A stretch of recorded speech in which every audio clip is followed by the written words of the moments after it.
Olá, pessoal, bom dia para vocês. São 7 horas em ponto. Hoje é dia 25 de junho de 2025. Caminhando nós aqui, mais 5 dias, nós chegaremos à metade exata deste 2025, que está passando feito um foguete, enquanto a gente vê o Brasil em compasso de espera, sem querer, procrastinando para resolver seus problemas, né? Essa semana mesmo é uma semana de paralisação na pauta legislativa.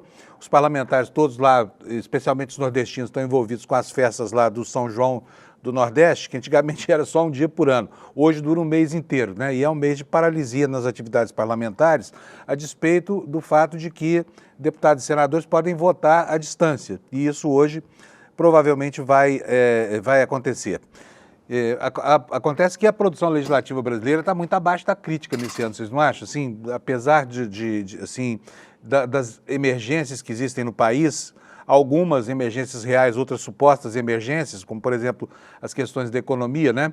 O Congresso Nacional insiste em não dar o seu quinhão, nem em termos financeiros, para ajudar o governo a equilibrar o orçamento, muito menos em termos de participação política, porque agora a moeda de troca já passa, o valor dessa moeda de troca passa, sim, pelo cenário projetado para 2026. Aí, fora do Brasil, nós temos, primeiro, a notícia triste, ontem confirmada a morte da Juliana Marins, aquela garota de 21 anos de idade que foi escalar uma montanha na Indonésia e acabou escorregando, caiu lá num precipício e se transformou, as suas últimas horas se transformaram num drama que o mundo todo acompanhou com muita atenção. Infelizmente, o desfecho foi muito ruim. E o governo da Indonésia começa a ser questionado pela péssima qualidade do atendimento aos turistas nessa ilha onde fica o vulcão que a Juliana escalava, né? Ou as encostas onde ela caminhava.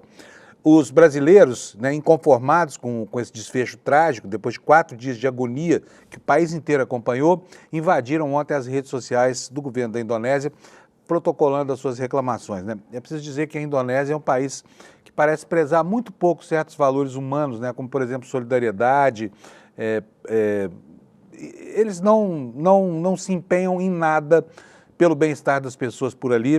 Tem uma doutrina que preza muito pouco os direitos humanos e talvez essa visão brutal do mundo tenha ajudado a transformar o martírio de Juliana nisso que ele acabou se transformando, numa história triste com um desfecho muito trágico.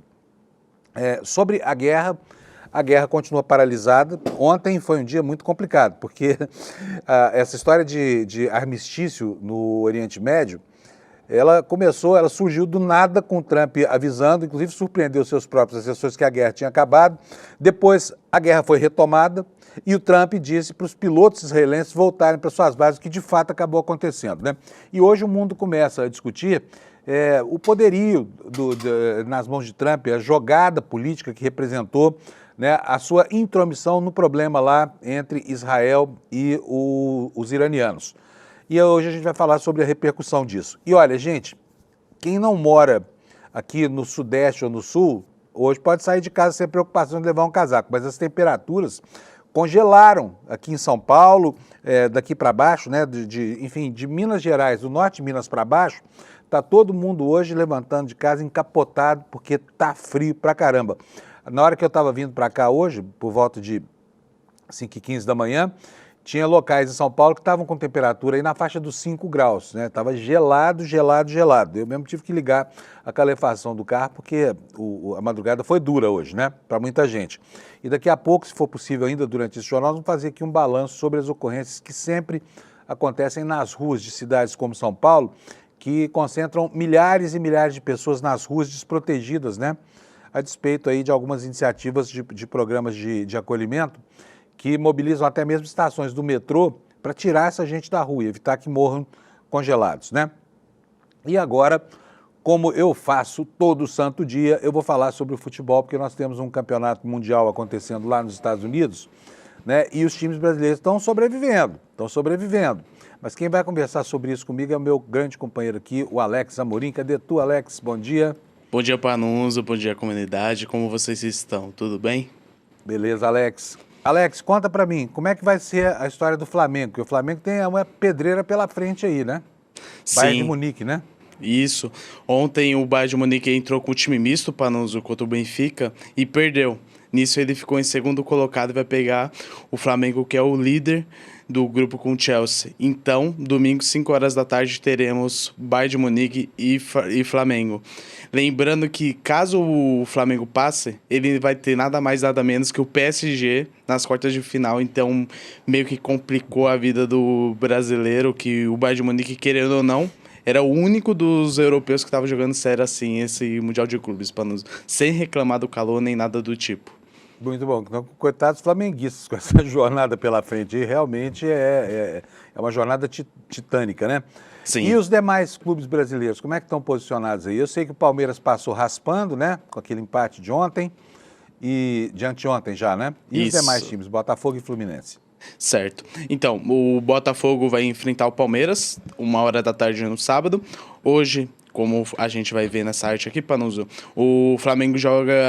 O Flamengo não, me perdoe. O Fluminense joga com o Mamelodi Sundowns da África do Sul para decidir a primeira colocação ou se classifica. Porque se perder do Mamelodi Sundowns, ele está eliminado. Então é um confronto direto. Esse jogo vai acontecer hoje, 4 horas da tarde, Panuso. E esse Mamelodi Sundowns, esse time é bom? Então, eu assisti o primeiro tempo contra o Borussia Dortmund e tem uns jogadores muito bons. Tem o Lucas Ribeiro, que é o camisa 10 dele, que é um brasileiro que joga lá. Fez um golaço contra o Borussia Dortmund, então eu creio que pode dar um jogo muito bom em caso também de eliminação do Fluminense, se não jogar sério e entrar para vencer, Panuso. Muito bom. E o que mais nós vamos ter na rodada de hoje? Tem mais alguma coisa ou não? Sim, hoje teremos Borussia Dortmund e o Ulsan da Coreia do Sul, Mamelodi Sundowns e Fluminense. Esses jogos, lembrando, serão 4 horas da tarde. E à noite terá River Plate e Inter de Milão e Urawa Reds contra o Monterrey. Lembrando que o grupo do River Plate vai ser um confronto direto ali para decidir a primeira colocação ou a desclassificação de algum dos clubes, o Panusa. Muito bom. Olha só, deixa eu te falar, a gente não falou sobre isso ontem, mas o Santos renovou o contrato com o Neymar, né? Isso. Então a notícia está fresquinha aqui. Agora, eu vou te falar uma coisa, eu vou oferecer o meu passe para o Santos, porque hoje eu e o Neymar jogamos a mesma quantidade de futebol, ou seja, nada, entendeu? E eu queria saber para você por que essa revalidação do contrato até o fim do ano foi tão comemorada por Santistas e pelo próprio Neymar, que está ganhando aí uma baba para não fazer nada, né? Sim, Panuso, eu creio que seja muito mais pela história dele do que o rendimento que ele teve atualmente, porque ele não tá jogando nada, não tá jogando nada em relação a tempo. Ele fica muito tempo machucado no departamento médico, então eu creio que foi por isso. Lembrando que ele foi o contrato estendido até o final desse ano e já tem a probabilidade de estender até 2026. Então, Nossa. Que então, maravilha para ele, hein? Sim. Eles vão ter muito tempo de contratado Neymar. para quê? Para ficar no banco, é isso? Sim, e fazer festas Legal. com patrocinadores no estádio da Vila Belmiro. Eu queria entender o que o Santos ganha, porque eu sei que ele ganha um monte de seguidores aí na internet, porque o Neymar hoje não é mais jogador de futebol, o Neymar é um youtuber, né, basicamente. É um influencer, né? Youtuber é uma palavra antiga, é um influencer. Ele é um então, influencer. Eu fico aqui por entender. Bom, mas eu não torço pelo Santos, nem por time nenhum, então para mim tanto faz. Mas que não deixa de ser curioso, né, um time brasileiro gastar uma fortuna com um jogador que não joga nada é algo, e assim, comemorar e ainda fazer planos para um futuro longo. Sim. Né? Sem que isso seja nem minimamente explicitado, essa utilidade. Né? O Al Hilal, louco para se livrar do Neymar, se livrou aí, né, e sobrou para ele o Santos. Agora, por outro lado, só mais uma perguntinha sobre isso. O fato dele ficar no Santos significa que acabou o mercado aí fora para ele? Porque ele planejava ir para o exterior de novo, voltar para a Espanha, não era isso? Deu tudo errado, né? Isso, lembrando que o empresário dele, que é o pai o Neymar pai, tentou colocar ele novamente no Barcelona. Ele tem alguns amigos, tanto que o Lamine Yamal veio para o Brasil, ficou um tempo com ele aqui nas férias. E eu creio, Panuso, que ele tem mercado na Europa, porém não nos clubes de primeiro escalão. Seria, por exemplo, um Napoli, um Milan, que não está em uma grande fase, então seria esse mercado. Porém, ele está pensando que vai jogar no Real Madrid, no Barcelona, coisa do tipo, que eu acho que ele não tem mais mercado por conta do físico e também muita lesão que ele tem hoje em dia, Panuso. E o comportamento também, né? Sim, extracampo. O comportamento extracampo é uma coisa que atrapalha o Neymar, assim, o jogador que se atrapalha com a bola ultimamente, né? Sim. Tá bom, Alex, beleza, maravilha. Vamos nessa, Temos mais Panuso. alguma informação? Vamos seguir aqui com o noticiário. Bora. Falou, obrigado. O Alex é meu grande conselheiro aqui de futebol, né, gente? Eu não entendo nada de futebol, zero, tá? Todos os meus palpites aqui são furados. Não acredite em mim quando eu estiver falando de futebol. Falando sobre o Neymar, você pode acreditar, tá? Porque esse aí eu observo o comportamento dele. Gente, vamos então começar aqui o dia, começar o dia pela meteorologia. Não sei se você mora aqui no sul ou no sudeste do país. Se mora, você já sabe, né? Na hora que você sair daí debaixo dos cobertores, você vai encontrar uma friaca gigante. É uma friaca grande mesmo, que São Paulo estava gelado hoje de manhã, temperatura de 5 graus lá onde eu moro, no bairro do Morumbi. E alguns lugares da cidade com uma temperatura 1 grau maior, mas olha, no geral, muito, muito frio. Então você que está saindo de casa agora, tome conta dos agasalhos aí, porque o dia vai continuar assim, tá? E lá no sul nós tivemos até temperaturas negativas, tá? Então, pra vocês terem uma ideia de como é que esse inverno chegou rigoroso, né? Eu gosto muito.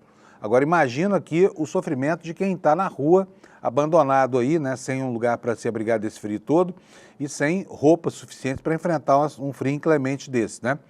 As prefeituras estão trabalhando e, enfim, tentando improvisar abrigos. Aqui em São Paulo, estações do metrô estão sendo utilizadas, como eu falei lá no começo, mas todo esforço para tirar essa população da rua é louvável e necessário, né? Porque esse frio mata a gente, tá? A gente não está preparado no Brasil para ter uma friaca dessa. Vamos então ver aqui o mapa do INMET, que já está na tela de vocês. Primeiro eu vou aqui ver o mapa do satélite para a gente ver em que pé que anda a passagem dessa frente fria, né? Olha, a gente vê aqui esse monstro verde aqui se afastando para o litoral, né? Essa é a frente fria propriamente dita, não é o frio, não é a massa de ar polar. Na passagem da frente, a temperatura é mais elevada, porque a pressão atmosférica é menor, então a temperatura é maior. E quando a frente se vai e o céu se abre, que é a situação que você está vendo aí do meio de Minas Gerais para o sul, né, céu claro, aí vem esse frio gigante que a gente está sentindo hoje, tá? Então, essa frente fria está se afastando, mas ela ainda vai produzir efeitos hoje e amanhã, quando as temperaturas voltam a ficar um pouco mais amenas, né? E agora vamos aqui para os avisos meteorológicos. Como a gente vê, os alertas se concentram mais uma vez aqui no Rio Grande do Sul. Nós temos 2 alertas aqui, olha. O primeiro alerta tem até um floco de neve, onda de frio. Vamos ver o que diz aqui esse alerta. Grande perigo, risco à saúde, temperatura 5 graus Celsius, abaixo da média dessas regiões por um período de 3 até 5 dias, né? E aí, quais são os riscos? Esses riscos que corre a população de rua, né? Lá no Rio Grande do Sul, embora as chuvas tenham diminuído, os problemas deixados por elas ainda não terminaram, tá? Então os gaúchos continuam sofrendo lá, tem municípios ainda sofrendo inundação e alagamento, nada que se compare à situação do ano passado, mas aquele desespero que aconteceu por lá continua vivo na cabeça das pessoas, né? E as preocupações também, tá? Então vamos ver aqui agora alertas de temperatura baixa também, ó, de chuvas intensas entre o norte, né, o estado do Acre. Isso vem até o litoral do sudeste, com chuvas intensas, queda de temperatura aqui no Mato Grosso. E agora a gente vai ver enquanto vão ficar essas temperaturas aqui. Porque quando a gente fala em queda de temperatura no Mato Grosso, não é o que você está pensando, tá? Queda de temperatura lá não é uma coisa assim. Vamos ver então, olha, temperatura mínima em Cuiabá, 14 graus esta noite, previsão para a noite, tá bom? A previsão agora para amanhã, na previsão não, é a previsão, né? Porque aqui não é a história, aqui é o que vai acontecer. A mesma coisa, 14 graus. Então os cuiabanos se preparem aí, porque 14 graus para eles é uma temperatura polar, tá bom? Agora, de fato, polar mesmo é aqui no sul. Olha, mínima esta madrugada em Porto Alegre de 4 graus Celsius, mínima de 7 graus Celsius em Florianópolis, mas nada que se compare com o que está acontecendo lá em Curitiba, tá? Curitiba, 2 graus Celsius. E em alguns lugares, temperaturas beirando 0 graus, podendo ir até marcas negativas. Depois a gente vai acompanhar isso aqui para saber quanto é que foi. São Paulo, nós temos 5 graus, né? Tivemos aqui durante a madrugada 5 graus. No Rio de Janeiro, 15 graus, que também é bastante frio para a cultura dos cariocas e dos fluminenses, né? 15 graus na cidade do Rio de Janeiro, 12 graus em Belo Horizonte, 15 graus em Brasília, 14 graus Celsius em Goiânia, mas aí a temperatura vai a 29, quer dizer, vai fazer calor lá para frente. Em Cuiabá, como eu falei, 14 e 27 de máxima. E em Campo Grande, 4 graus de mínima. Vixe Maria, hein? Pessoal daí do Mato Grosso do Sul tá passando um frio gigante, né? E no Cerrado também, né, dependendo da altitude, temperaturas aí beirando os 4, 5 graus no interior do Brasil. Então essa é a situação do tempo e nós vamos prosseguir agora com o nosso noticiário. Olha aqui, ó, ainda por falar em meteorologia, nós temos aqui, né, informação na Folha de São Paulo dizendo que o recorde de frio está sendo batido nesta quarta-feira e aí a temperatura vai subir até 20 graus Celsius na tarde da quinta-feira, amanhã, dia 26, tá? E a previsão é essa. Depois de ter a tarde mais fria do ano nesta terça, a cidade de São Paulo vai enfrentar o maior frio do ano nesta quarta-feira, hoje, com a previsão de temperatura mínima de 5 graus Celsius no início da manhã, portanto agora, esse momento, é o momento que deve estar mais frio. Aliás, Alex, checa para mim, por favor, qual é a temperatura agora em São Paulo, por favor? Vamos ver quanto é que está o frio aqui, está gelado, Panunzio? gente. Oi. 8 graus. 8 graus agora? Ah, então esquentou, estamos quase no verão, né? Porque de manhã estava bem mais quente. Alex, você que vem lá da Zona Leste mesmo, como é que estava a temperatura dentro dos trens hoje? Estava tranquilinha? Eu não estou te Agora ouvindo. sim. Agora sim, agora abriu. Sim, porém, como eu pego o transporte público, acho que o calor humano esquentou um pouquinho e tava tranquilo. Porém, Calor dos humanos, né? Sim, tava 6 graus o Panuso, então tava uma loucura para quem não gosta, para eu, que eu amo o frio, eu adorei. Você veio de bermuda hoje, não? Não. Não? Eu até tô de blusa de frio. Olha que milagre. Eis aí Raridade. um palmeirense vestido de pinguim. Sim. Vamos nessa então, Alex. Vamos Bora. aqui apresentar as notícias agora. São 7 horas e 17 minutos já. Destaques aqui do site do ICL para você ficar bem informado, começando o seu dia já, né, com todas as informações aí para enfrentar os colegas lá na firma. Você vai discutir com eles tudo que aconteceu hoje, já sabe do futebol, agora eu vou falar da política, das instituições e tudo mais, né? E começamos aí pela grande preocupação do mundo, né? Um mundo que parece inverossímil, as coisas parecem nem fazer sentido aqui, porque de repente, anteontem, estava todo mundo aqui tremendo de pavor com a perspectiva da Terceira Guerra Mundial. Aí como é que eu vou falar? Esse proto-ditador dos Estados Unidos, né, o Trump, colocou a mão no problema. Depois de mandar bombardear o Irã, ele virou o patrono da paz, sabe? Tem gente falando até que vão indicar o Trump para o Prêmio Nobel da Paz esse ano. Pode isso? É mole? Brincadeira, né? É óbvio que a retórica dele é uma retórica beligerante, e as ações são ações de guerra. Não vai ganhar o Prêmio Nobel da Paz, tá? Mas que a guerra arrefeceu, isso arrefeceu, né? Tem gente que não gosta do Trump. Eu, por exemplo, não gosto dele, mas, sabe, chegar ao absurdo de torcer por uma guerra que provoca morte, sofrimento, enfim, todas as chagas de uma guerra, só porque a gente não gosta do cara, é meio demais, né? Então,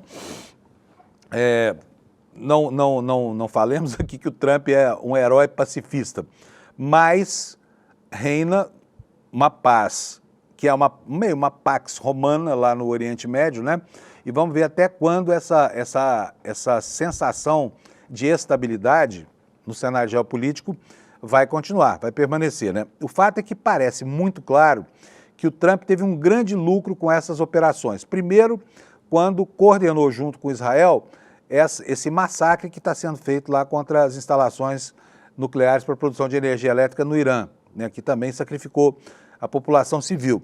Segundo, quando ele manda parar, mandou ontem, sabe, o cara governa o mundo pela Truth Social, que é o Twitter dele, né?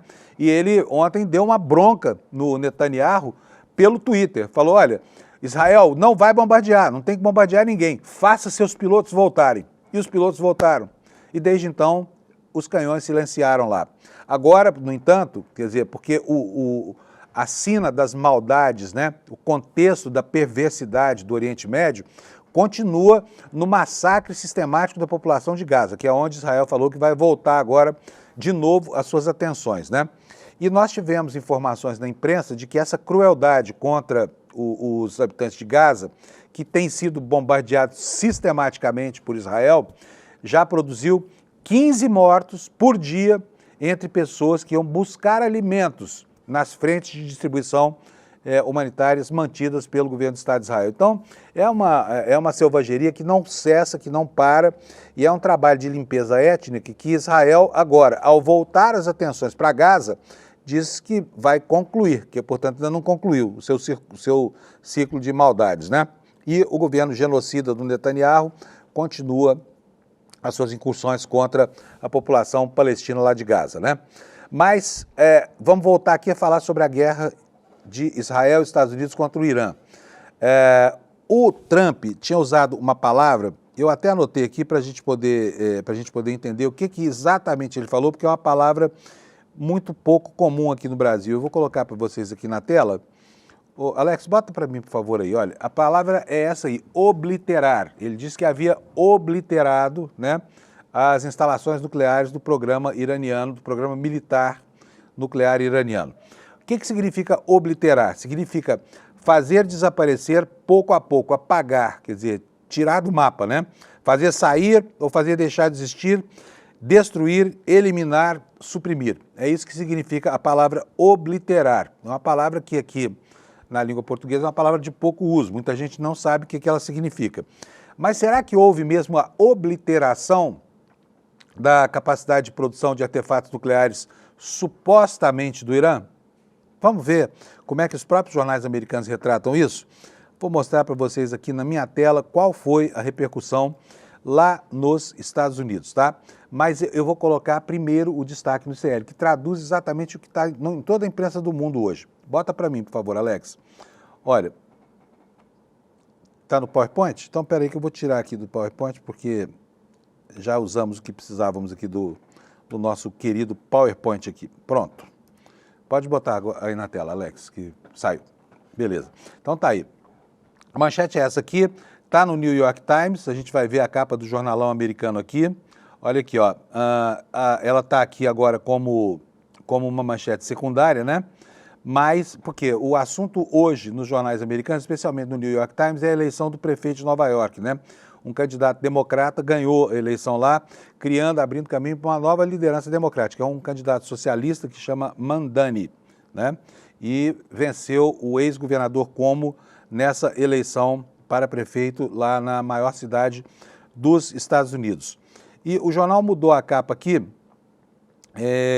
mas aqui, olha, tá aqui a manchete aqui, ó. Vou traduzir para o português para a gente poder ler juntos aqui com você. O ataque dos Estados Unidos às instalações do Irã pode não ter gerado o resultado propalado pelo Trump, tá bom? A manchete do New York Times é essa aqui, ó. Ataque dos Estados Unidos atrasou e não obliterou o programa nuclear do Irã em apenas alguns meses. Portanto, não destruiu aquilo que justificou essas ações, né? Então, vamos ver aqui como é que o New York Times está noticiando isso aqui, olha. O jornalão americano diz o seguinte: as descobertas preliminares confidenciais indicam que o ataque isolou apenas a entrada das instalações, que seriam amplas, né? Mas não conseguiu destruir prédios subterrâneos, tá? Vamos ver aqui como é que a imprensa americana está falando sobre isso. Esse relatório confidencial diria que o bombardeio americano das 3 instalações nucleares do Irã apenas atrasou, né, o programa nuclear do país em alguns meses, de acordo com autoridades familiarizadas com esse tipo de assunto. Os ataques bloquearam as entradas de 2 instalações, mas não causaram o desabamento dos prédios subterrâneos, concluíram as autoridades de acordo com as primeiras descobertas. Antes do ataque, as agências de inteligência dos Estados Unidos afirmavam que se o Irã tentasse apressar a fabricação de uma bomba, ele levaria cerca de 3 meses, tá? E a gente viu na imprensa estrangeira que esse número é um número absolutamente arbitrário, né? Cada fonte estabelece a seu bel prazer esse prazo, a distância que o Irã está de uma bomba nuclear, que é o que teme o Estado de Israel e justifica as atrocidades todas dos últimos dias, né?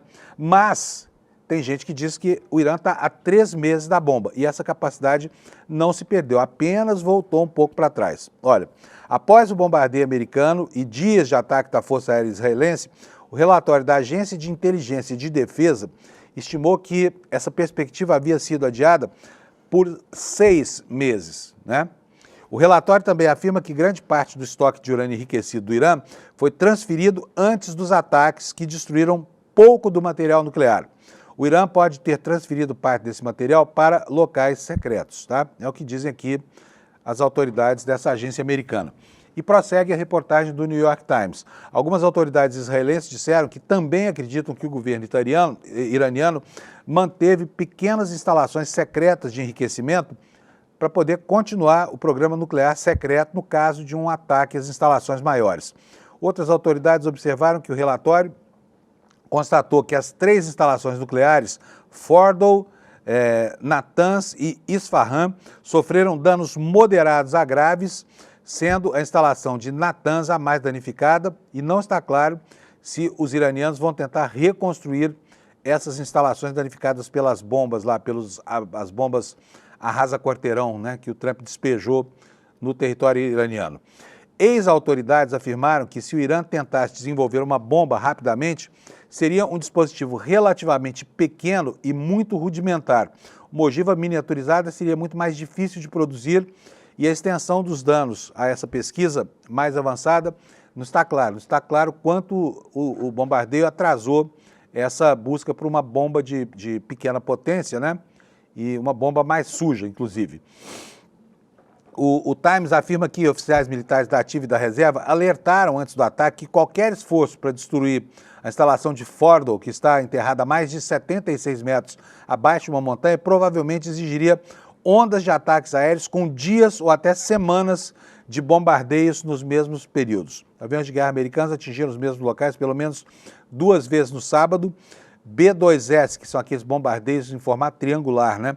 Lançaram 12 bombas. A bomba GBU, que se chama bomba de penetração massiva, chamadas de bunker busters, né? Destruidores de bunkers, em Fordow, e 6 crateras de entrada acima do solo agora são visíveis, de acordo com Brian Carter. A gente viu isso aqui nas fotos ontem, né?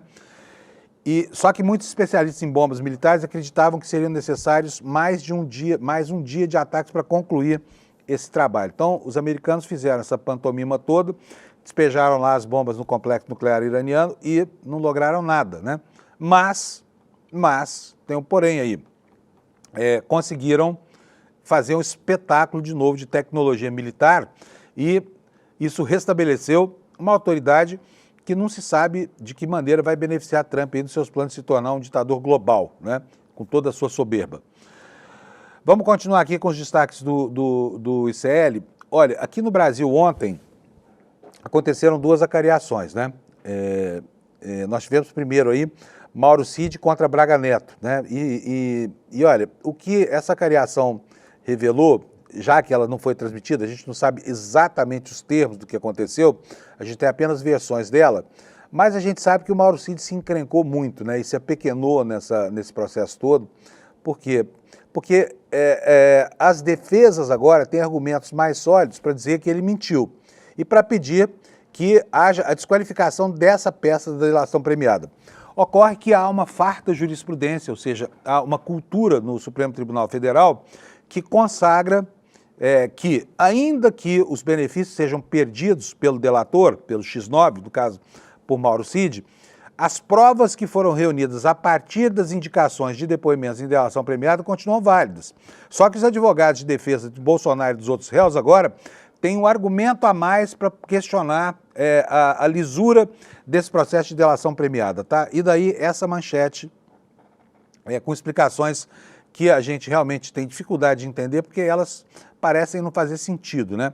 O Mauro Cid disse que não delatou o Braga Neto antes porque estava em choque com a prisão dos colegas dele. Vamos ler aqui o que é que nos diz o César Feitosa, da Folha Press, em matéria veiculada aqui no site do ICL.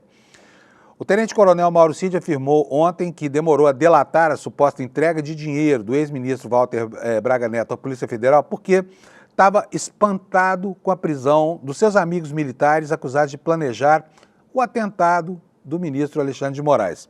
A declaração está na ata produzida pelo Supremo sobre a acariação realizada entre Cid e Braga Neto. Abre aspas aqui. O réu colaborador disse que não se referiu à entrega de dinheiro porque ainda estaria em choque em virtude da prisão de companheiros dele, diz um trecho da ata do Supremo. A PF prendeu, em 19 de novembro de 2024, 5 pessoas suspeitas de planejar o atentado do presidente Lula, do vice Geraldo Alckmin e do ministro Alexandre de Moraes, numa operação que ficou conhecida como Punhal Verde e Amarelo e que efetivamente chegou a ser deflagrada, né, com homens posicionados para capturar o ministro Alexandre de Moraes. 2 desses presos, dos 5, eram amigos do Mauro Cid, os tenentes-coronéis Rafael Martins Oliveira e Rodrigo Bezerra de Azevedo. O ex-ajudante de ordens de Bolsonaro disse que foi surpreendido pelas acusações contra esses militares. E aí ficou em choque. Ah, não, meus amigos estão indo para a cadeia. Talvez antevendo, né, o próprio futuro que eu aguardava. O fato é que o Mauro Cid é um sujeito cujo caráter resta claro ao final desse processo, né? É um homem que tem muita dificuldade mesmo para encarar a verdade e vai dissimulando, só entrega aquilo que efetivamente ele é apresentado como uma condição contra as cordas, sabe? É assim que se processou essa delação premiada, com 9 longos depoimentos, né? E aí assiste razão aos advogados da defesa. Eles têm que questionar um processo que foi realmente um processo demorado, onde houve mentiras consagradas, enfim, houve ameaças explícitas de cancelamento dos benefícios da delação, e agora a situação do Mauro Cid é muito difícil, né, para ele. Talvez perca, sim, os benefícios da delação. Mas será que isso justificaria, né, qualquer tipo de mácula às provas? Será que isso justificaria a anulação também das provas, como aliás, acontece de vez em quando no Brasil? Vamos lá, vamos continuar aqui. O réu colaborador, isso aqui é a ata da cariação de ontem, tá? O réu colaborador afirmou que a Polícia Federal deu maior ênfase durante o depoimento à reunião ocorrida no dia 12 de novembro na casa do general Braga Neto. Indagado pelo advogado de Braga Neto se não achou relevante informar a Polícia Federal sobre a questão do dinheiro, o réu colaborador reiterou: eu estou em choque, estou chocado, estava chocado com a prisão dos meus colegas, né, aqueles santos que só queriam matar o Xandão, matar o Alckmin, matar o Lula. Mauro Cid falou pela primeira vez sobre o dinheiro da sacola de vinho em uma audiência com Moraes no Supremo em novembro de 2024. Na ocasião, o militar estava com o acordo de colaboração premiado em risco. A Polícia Federal e a PGR concordavam com a anulação dessa delação.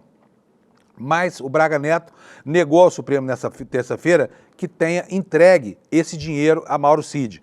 Ele disse que o militar o procurou pedindo auxílio financeiro, orientou então que procurasse a tesouraria do PL e, segundo ele, não voltou mais a falar sobre o assunto.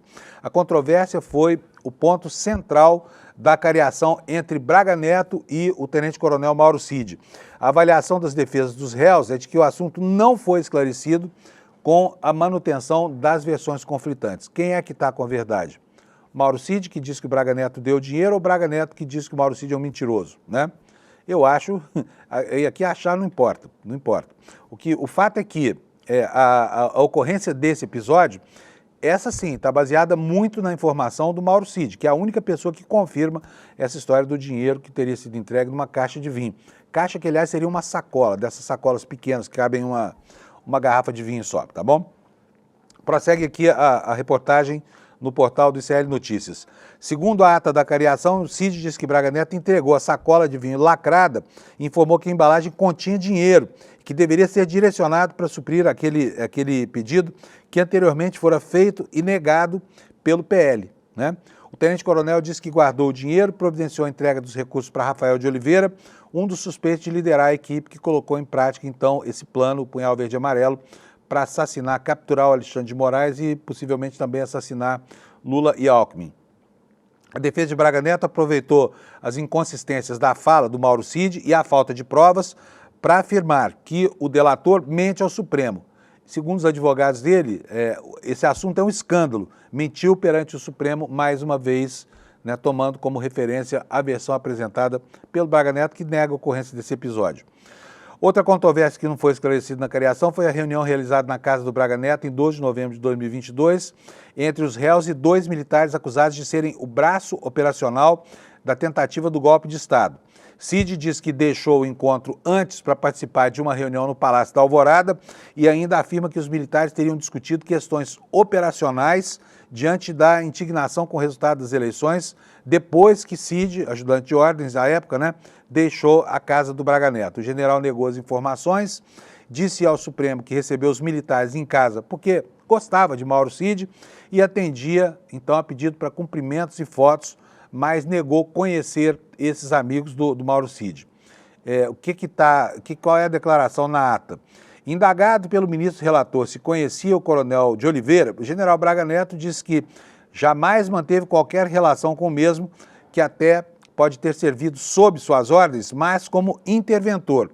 Sua relação era direta com os comandantes dos batalhões, afirmou ele. Então está aqui, vamos saber agora nos próximos dias como é que os juízes, né, os ministros do Supremo, vão entender essa acariação, né? E é uma acariação que teve momentos lá de escaramuças, assim, entre os acariados, né? E houve, inclusive, né, ofensas mesmo. Ofensas que talvez não tenham sido tão ofensivas assim, já que a condição de mentiroso do Mauro Cid é algo que está posto aí, é claro como a luz do dia, né? Mas aí temos essa outra manchete aqui no site do ICL. Em acariação, Braga Neto chama Cid de mentiroso, disse o advogado, relato feito pelo advogado que defende o Braga Neto. O que nos diz essa reportagem? O general Braga Neto chamou de mentiroso o tenente-coronel Mauro Cid, que ficou calado diante da acusação, ou seja, você é um mentiroso. E aí o Mauro Cid não falou nada, né? Talvez já tenha introjetado aqui essa condição de mentiroso.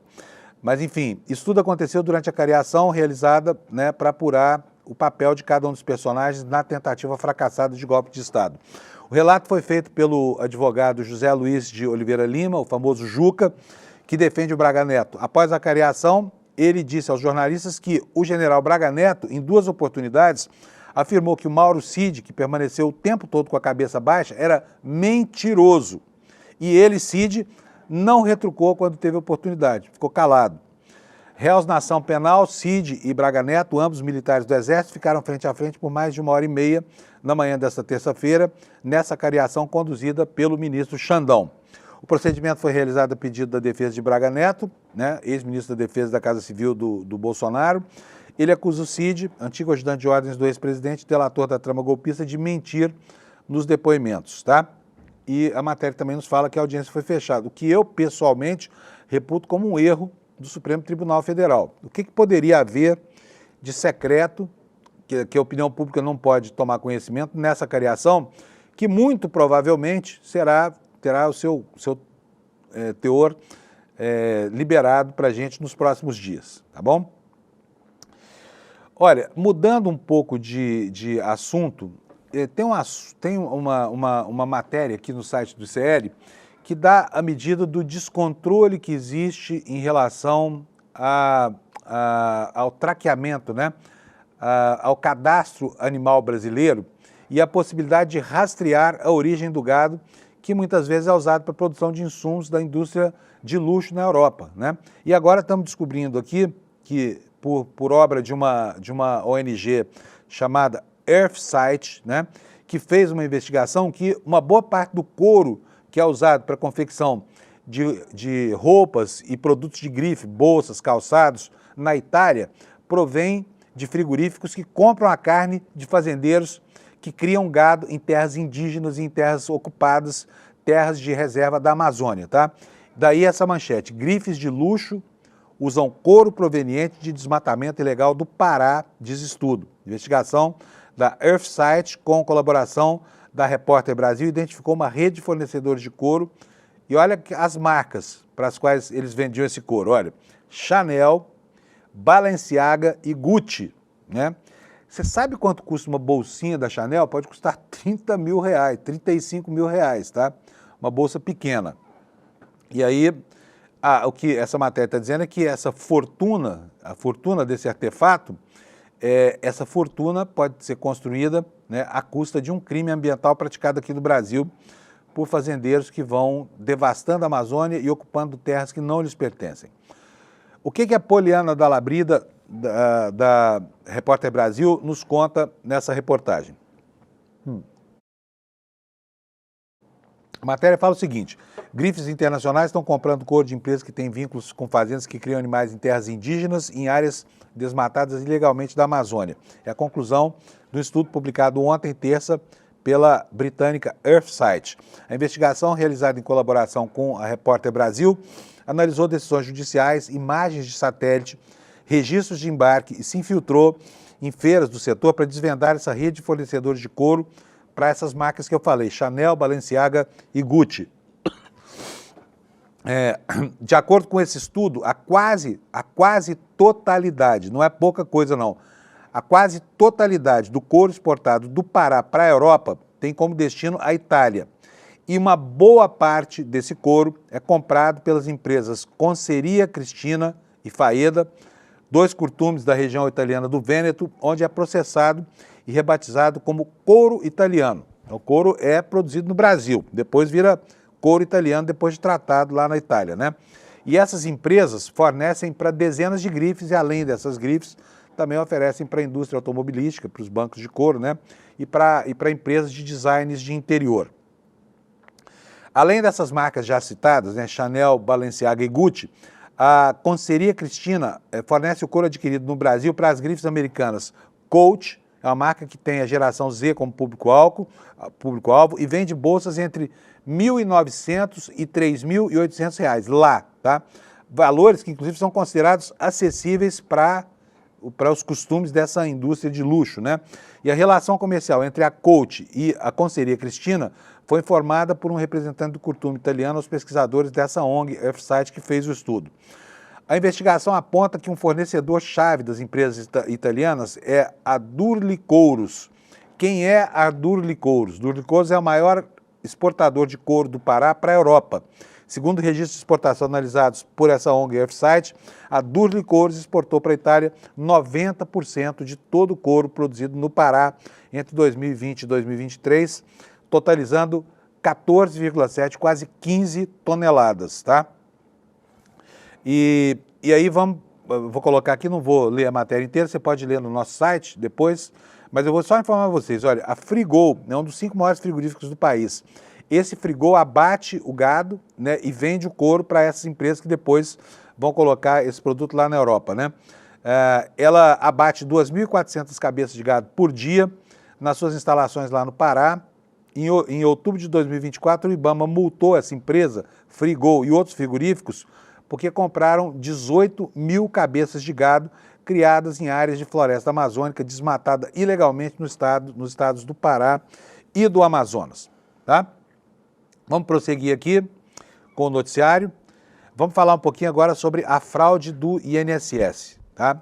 Já tem data, então, o início da devolução dos valores, né? Começa no dia 24 de julho, daqui a praticamente um mês, já que hoje é dia 25, então dentro de um mês o governo começa a devolver os valores que o INSS permitiu que fossem roubados por essas entidades picaretas aí, que envolvem sindicatos, associações e outras arapucas, né, que foram criadas com o objetivo de lesar os aposentados e pensionistas da Previdência Social. Então começa dia 24, tá? E o rombo, que antes estava estimado em 6 bilhões e 200 milhões de reais, baixou muito, para cerca de 2 bilhões de reais. Você se lembra que os bolsonaristas falavam em 90 bilhões, né? Um número que tiraram, não se sabe de onde, e não tinha nenhuma procedência. Portanto, foi abandonado isso em benefício disso que se tem agora, que é feito com base em 3 milhões e meio de reclamações, e algumas delas ainda não comprovadas, tá? Vou passar então a leitura da notícia para você saber exatamente o que está acontecendo. O Gilberto Waller, que é o presidente atual do Instituto Nacional do Seguro Social, INSS, disse ontem que a ideia do órgão é começar a pagar os valores que foram descontados indevidamente a partir do dia 24 de julho. Declaração dada durante uma audiência de conciliação convocada pelo Toffoli no Supremo Tribunal Federal. Nessa audiência, além do presidente do INSS, estavam também representantes da AGU, do Ministério Público Federal e da Defensoria Pública da União. Toffoli marcou a reunião justamente para que o governo apresentasse um cronograma para a devolução desses recursos que foram descontados indevidamente.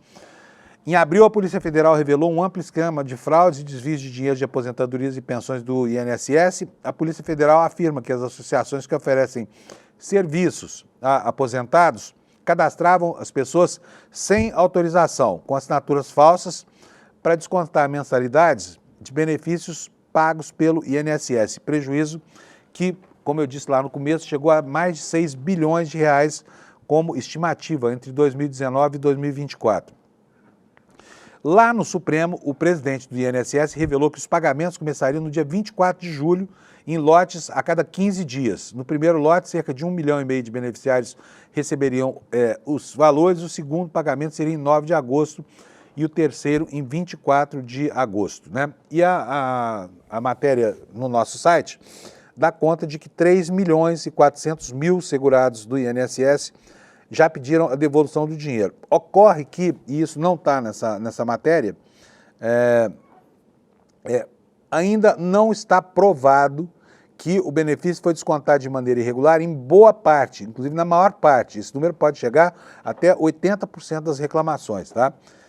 Elas não teriam procedência, ou pelo menos por enquanto ainda não teriam sido provadas, né? Talvez isso explique a redução do valor que antes foi estimado nesse patamar que eu acabei de dizer, de 6 bilhões de reais para 2,1 bilhões de reais. De qualquer modo, gente, olha, ainda que não sejam os 90 bilhões que a direita propala, ainda que não sejam 6 bilhões e 200 milhões estimados pelo governo, é muito dinheiro, né, para o governo deixar roubar de aposentados e pensionistas, né? 3 milhões 462 mil disseram à Receita que desconheciam, inclusive a existência desses descontos. Além de não autorizarem, também nem sabiam que estava acontecendo. O presidente do INSS disse que o governo quer dar tratamento diferenciado, com prioridade de atendimento a pessoas mais vulneráveis a golpes, por exemplo, os idosos acima de 80 anos, os indígenas e os quilombolas, né? Então vai ser estabelecido aqui uma relação de prioridades. Ainda no campo do atendimento do governo à população, nós temos aqui, ontem o governo lançou um programa, que é um programa para facilitar o acesso da população a especialistas, né, médicos, né?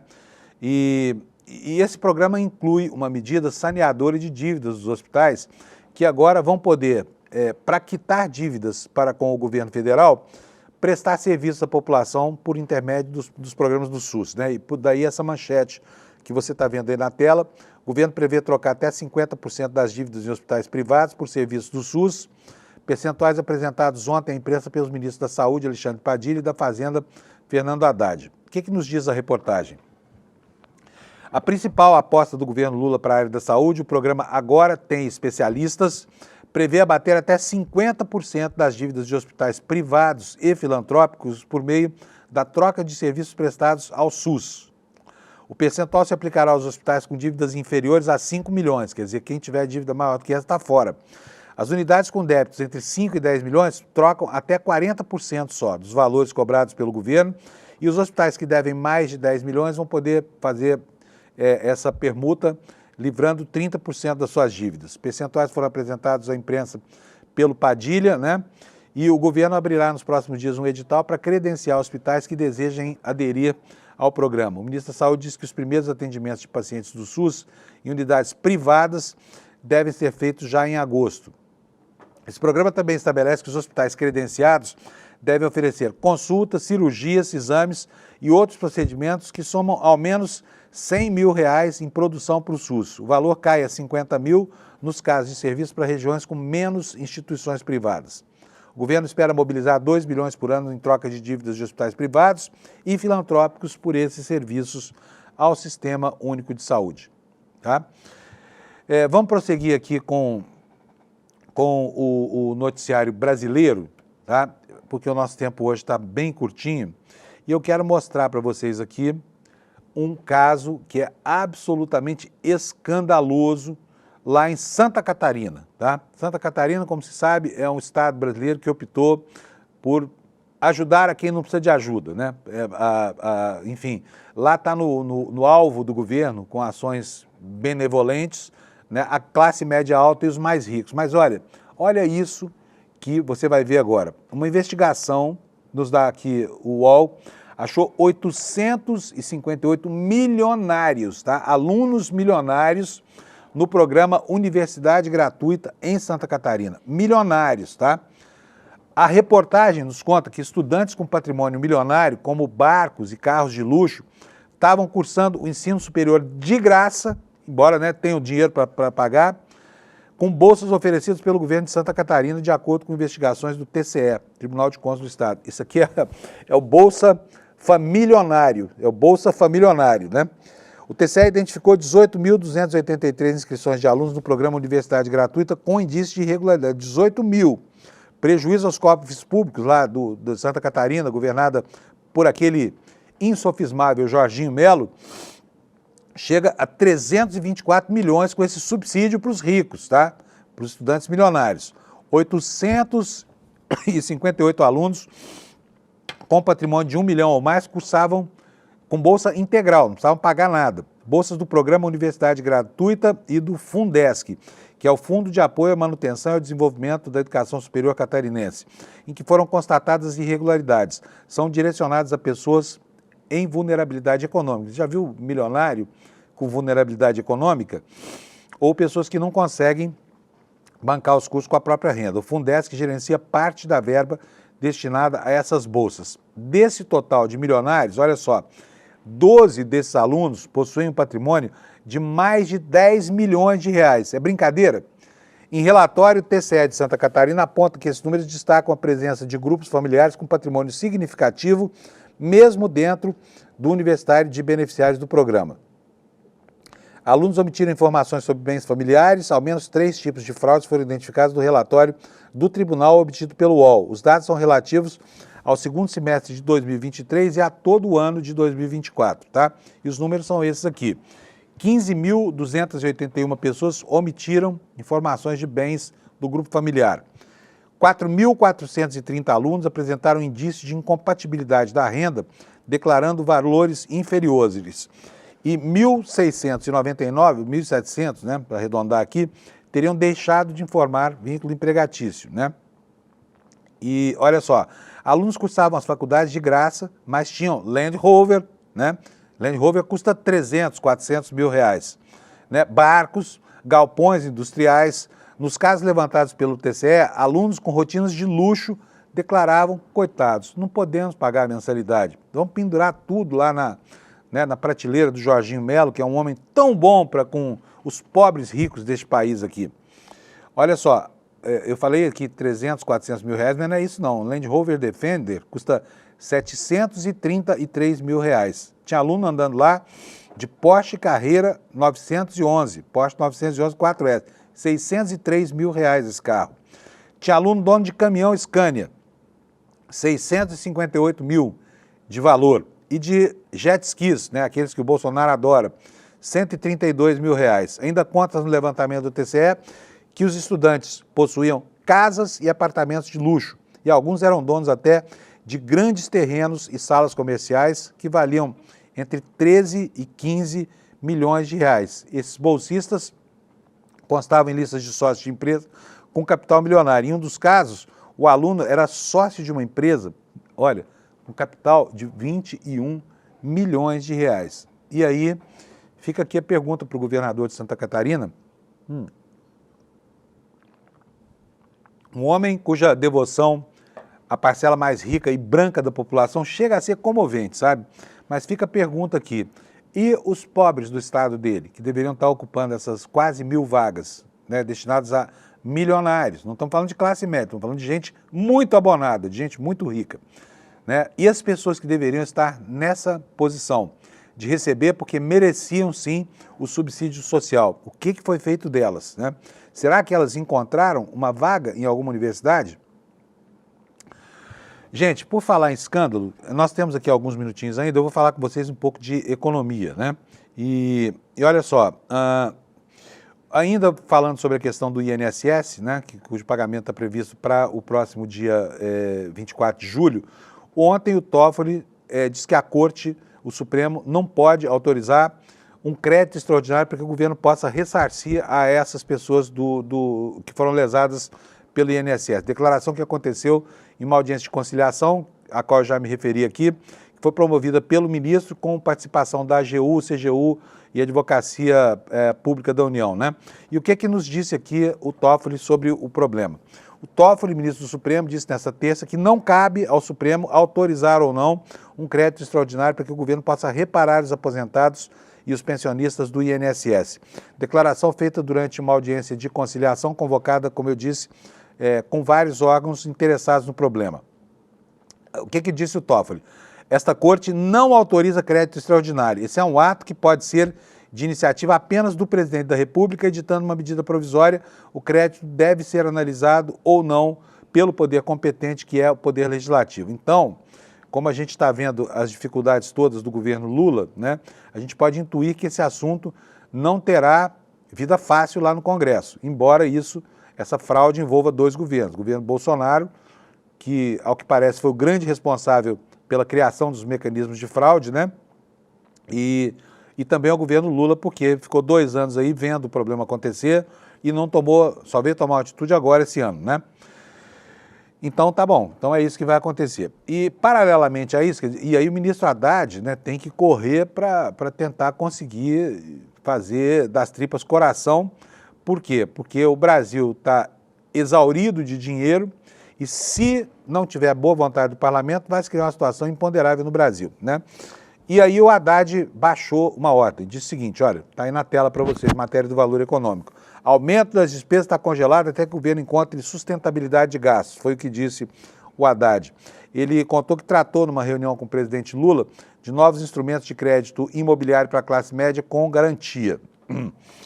O ministro da Fazenda, Fernando Haddad, afirmou em entrevista à TV Record, nesta terça-feira, que nesse momento está congelado no governo o debate sobre aumento de gastos, a não ser os gastos mais imprescindíveis. Ele defendeu que haja parcimônia e cautela, porque o foco no momento é conter a inflação. O que disse o ministro Haddad? Aumento de gasto público é quando se tem necessidade de fazer em que se faz necessário. Estamos no momento que vamos congelar o debate sobre aumento de gastos, até que encontremos o caminho da sustentabilidade e, nesse momento, nenhum aumento de gastos é bem-vindo, a não ser os gastos imprescindíveis. Foi o que ele afirmou durante essa entrevista, né? E entrevista que vai ao ar hoje à noite, não foi ao ar ainda essa entrevista, vai ao ar hoje à noite. Nela, o Haddad disse também que está preocupado com o nível atual da taxa Selic, de 15% ao ano, mas colocou a culpa na gestão anterior do Banco Central, comandado por Roberto Campos Neto. Aqui, vai me desculpar o ministro da Fazenda, que eu prezo tanto, mas não dá para engolir esse argumento, porque esse galípolo é exatamente a mesma coisa que o Roberto Campos Neto. Fico aqui pensando com os meus modestos botões, o que teria acontecido a essa altura do campeonato se o Campos Neto ainda fosse presidente do Banco Central? Provavelmente ele não teria tido a audácia de provocar esse aumento de 0,25 que levou a taxa Selic para 15%, né?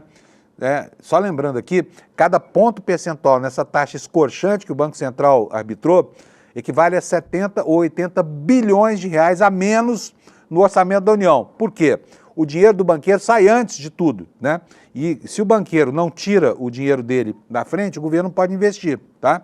É isso que acontece nesse país chamado Brasil aqui, onde, né, como a gente viu, alunos milionários frequentam vagas gratuitas de universidade à custa do Estado e, por outro lado, milionários e bilionários donos de bancos usam o Estado brasileiro como uma espécie de Robin Hood às avessas, que rouba do trabalhador pobre o dinheiro do imposto para repassar para o banqueiro cada vez mais gordo e rico neste nosso país infeliz, tá bom? Acho que por hoje era isso que eu tinha para vocês. Tem uma coisa importante aqui, só uma palavrinha sobre isso. Hoje, lá no Senado, vai estar em votação aquele projeto de lei que autoriza o aumento de 18 cadeiras na Câmara dos Deputados. Vai trazer um custo direto de 64 milhões de reais, mas isso aqui só inclui verba de gabinete e salário, tá? Preciso lembrar aqui que deputados têm 50 bilhões em emendas, tá? E ninguém quer abrir mão do seu quinhão, tá? Então, no Senado, essa iniciativa não é uma coisa bem vista agora. Esperemos que eles tenham juízo lá e que não façam aquilo que a própria Justiça mandou, com base nas informações do IBGE. Antes de terminar, lembrando você que nós temos aqui, né, daqui a 4 dias, no domingo, essa aula magna Investir é para Todos, com o nosso craque, o Eduardo Moreira, explicando às pessoas como é que ele vai fazer, como é que eles vão fazer para se virar no momento de tanta volatilidade nos mercados. Bota aqui na tela para mim, Alex. Tem aqui, ó. Olha o Eduardo Moreira bonitão ali, ó. Para você assistir essa aula aí, se você tem algum dinheiro, está preocupado com valorização dos seus ativos, com a boa técnica para aplicação, não deixe de assistir, a aula é gratuita, você pode se inscrever aqui no despertasl.com.br. Peço a você que faça isso agora para você não se esquecer depois, tá bom? A aula magna é domingo, às 8 horas da noite. E assim eu me despeço de vocês. Amanhã, quinto, estamos aqui às 7 da manhã, esperamos que com gelo menor do que o de hoje, para botar em dia as notícias do planeta. Tchau, obrigado pela audiência, até amanhã. Você já viu, né? Falar de investimentos parece que é sempre algo muito complicado, mas é de propósito, porque se você entender, você começa a questionar essas aplicações e principalmente começa a escolher você mesmo o que é melhor para o seu dinheiro. É por isso que o Eduardo Moreira, que veio do mercado financeiro, conhece tudo dessa área, vai dar uma aula online gratuita para ensinar para você. Investir é para todos. Vai ser no domingo, dia 29 de junho, a partir das 8 da noite. Ele vai ensinar como é que esse mercado funciona. Esse é o tipo de conhecimento que te liberta de riscos. E é de graça, o que é melhor, no tanto que você pode aprender. Aula online, gratuita, e você não pode perder.